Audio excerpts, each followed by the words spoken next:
قلتم يا موسى لن نصبر على طعام واحد فادع لنا ربك يخرج لنا ما تنبت الأرض من بقلها وقثائها وفومها وعدسها وبصلها قال أتستبدلون الذي هو أدنى بالذي هو خير أهبطوا مصر فإن لكم ما سألتم وضربت عليهم الذلة والمسكنة وباءوا وبغضب من الله ذلك بأنهم كانوا يكفرون بآيات الله ويقتلون النبيين بغير الحق ذلك بما عصوا وكانوا يعتدون إن الذين آمنوا والذين هادوا والنصارى والصابين من آمن بالله واليوم الآخر وعمل صالحا فلهم أجرهم عند ربهم ولا خوف عليهم ولا هم يحزنون. इसका तर्जुमा कहर एक शहर में जो उतरो तो वहाँ तुम्हें वो चीज़ मिल जाएगी जो तुमने मांगी है और उन यहूदियों पर जिल्लत और बेकशी का धब्बा लगा दिया गया और वो अल्लाह ताला का गहाज़ा लेकर लौटे। ये सब इसलिए हुआ कि वो अल्लाह की आयतों का इनकार करते थे और पैगंबरों का नाहक कत्ल कर देते थे। ये सब इसलिए हुआ कि उन्होंने नाफरमानी की और वो बेहद जातियान करते थे।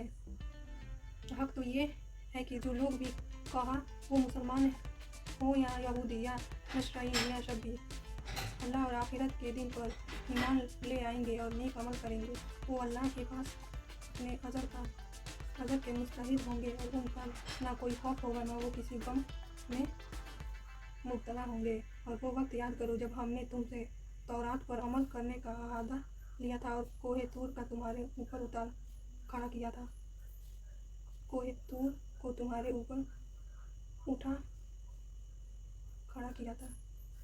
मैशूर घिरी हुई थी, वहाँ पानी का कोई चश्मा नहीं था। अल्लाह ताला ने एक मोजीज़ा के तौर पर 12 चश्मे पैदा फरमा दी। हज़रत याकूब इसराइल अलैहिस्सलाम के बारह बेटे, हर बेटे की औलाद एक मुस्तकिल काबिला बन गई और इस तरह बनी इसराइल 12 काबिलों में तकसीम हो गए। अल्लाह ताला ने हर काबिली के लिए अलग चश्मा जारी फरमा दिया ताकि कोई उलझन पेश न आए। ये वही वाक़या है जो ऊपर हाशिया नंबर 45 में बयान किया गया है। 48 बनी इसराइल पर अल्लाह ताला की इनामत और उनकी नाफरमानी के ज़कीरे के बीच में ये आयत करीमा बनी इसराइल के एक बातिल घमंड की तरदीद के लिए आई है। उनका अकीदा ये था कि सिर्फ उन्हीं की नस्ल अल्लाह के मुंतखब और लाडले बंदों पर मुश्तमिल है। उनके ख़ानदान से बाहर का कोई आदमी अल्लाह के इनामात का मुस्तहिक़ नहीं है। आज भी यहूदियों का यही अकीदा है। इसीलिए यहूदी मजहब एक नस्ल परस्त मजहब है और इस नस्ल के बाहर का कोई शख्स यहूदी मजहब इख्तियार करना भी चाहे तो इख्तियार कर ही नहीं सकता या उनके हकूक़ का मुस्तहिक़ नहीं हो सकता जो इस नस्ली यहूदी को हासिल है। इस आयत ने वाज़ेह फरमाया कि हक किसी एक नस्ल में महदूद नहीं है। असल अहमियत ईमान और नेक अमल को हासिल है। जो शख्स भी अल्लाह और आखिरत पर ईमान लाने और अमल सालिह की बुनियादी शर्तें पूरी कर देगा, कहा वो पहले किसी भी मजहब या नस्ल से ताल्लुक़ रखता हो, अल्लाह ने नज़दीक अजरा का मुस्तहिक़ होगा। यहूदियों और नशरानियों के अलावा अरब में कुछ सितारा परस्त लोग रहते थे जिन्हें सब शाबी कहा जाता था, इसलिए उनका भी जिक्र किया गया है। यहाँ ये भी वाज़ेह रहे कि अल्लाह पर ईमान लाने में उसके तमाम रसूलों पर ईमान लाना भी दाखिल है। लिहाजा नजात पाने के लिए خذوا ما آتيناكم بقوة واذكروا ما فيه لعلكم تتقون ثم توليتم من بعد ذلك فلولا فضل الله عليكم ورحمته لكنتم من الخاسرين. दिए उसको मजबूती से थामो और उसमें जो कुछ लिखा है उसको याद रखो ताकि तुम्हें तकवा हासिल हो। इस सब के बावजूद तुम दोबारा रास्त से फिर गए। चुनांचे अगर अल्लाह का फजल और रहमत तुम पर ना होती तो तुम जरूर सख्त नुकसान उठाने वालों में शामिल हो जाते। रसूल अकरम सल्लल्लाहु अलैहि वसल्लम पर ईमान लाना भी ज़रूरी है। चुनांचे पीछे आयत 40-41 में इसीलिए तमाम बनी इसराइल को हुजूर सल्लल्लाहु अलैहि वसल्लम पर ईमान लाने का हुक्म दिया गया है। मजीद देखिए कुरान करीम की आयत। मूसा अलैहिस्सलाम तौरात लेकर आए तो बनी इसराइल ने देखा कि उसके बाज अहकाम बहुत सख्त हैं, इसलिए उससे बचने के बहाने तलाश करने शुरू कर दी। पहले तो उन्होंने कहा कि अल्लाह ताला हमसे खुद कहे कि तौरात पर अमल करना ज़रूरी है। अगरचे नामाकुल था, मगर उन पर हुज्जत तमाम करने से 70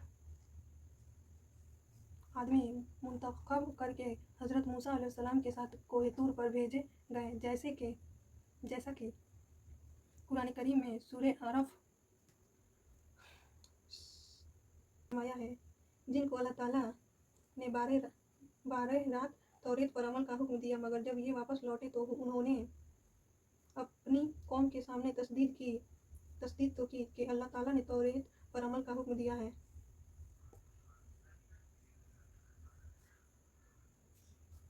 लेकिन एक बात अपनी तरफ से बांध दी कि अल्लाह ताला ने ये भी फरमाया है कि जितना तुम से हो सके उतना अमल कर लेना, लेकिन जो ना हो सके वो हम माफ़ कर देंगे। चुनांचे तौरात के जिस हुक्म में भी उन्हें कुछ मुश्किल नज़र आती हो, ये बहाना तराश लेते हैं कि ये हुक्म भी इसी चौहूट में दाखिल है। इस मौका पर अल्लाह ताला ने कोहे तूर उन के सरों पर बुलंद कर दिया कि तौरात के तमाम अहकाम को तस्लीम करो। जब उन्हें ये अंदेशा हुआ कि कहीं पहाड़ उन पर गिरा न दिया जाए, तब उन लोगों ने तौरात को मानने और उस पर अमल करने का आह्वान किया। इस आयत में इसी वाक़या की तरफ इशारा है। कोहे तूर को उनके सरों पर बुलंद करने की ये सूरत भी मुमकिन है कि पहाड़ को अपनी जगह से हटाकर उनके सरों पर मुअल्लक कर दिया गया हो, जैसे कि हाफिज इब्ने जरीर ने मुतअद्दिद ताबीन से नकल किया है। और जाहिर है कि अल्लाह ताला की कुदरत से ये कुछ भी बाइद नहीं है, और ये भी मुमकिन है कि कोई और ऐसा सूरत पैदा फरमा दी गई हो कि उन लोगों को ऐसा महसूस हुआ हो कि पहाड़ उन पर आ गिरेगा। मसलन कोई जला आ गया हो जिससे उन्हें ऐसा लगा कि पहाड़ गिरने वाला है। चुनांचे सूरह अरफ आयत 171 में इस वाक़या के बारे में अल्फाज ये है, इसमें लफ्ज़ नुत्फ़ इस्तेमाल हुआ है जिसके मना लुगत में जोर जोर से हिलाने के आते हैं। देखिए खामोश और मुफरत उल कुरान। लिहाजा आयत का ये तर्जुमा भी मुमकिन है कि जब हमने पहाड़ को उनके ऊपर जोर से इस तरह हिलाया कि उनको गुमान हुआ कि वो उन पर गिर पड़ेगा। यहाँ ये बात वाज़ेह रहे कि किसी शख्स को ईमान कबूल करने पर तो ज़बरदस्ती मजबूर नहीं किया जा सकता, लेकिन जब एक शख्स ईमान ले आया तो उसे नाफरमानी पर सज़ा भी दी जा सकती है और डरा धमकाकर हुक्म मानने पर आमादा भी किया जा सकता है। बनी इसराइल चूँकि ईमान पहले ही ला चुके थे, इसलिए उनको अल्लाह के अज़ाब से डरा कर फरमान बरदारी पर आमादा किया गया है।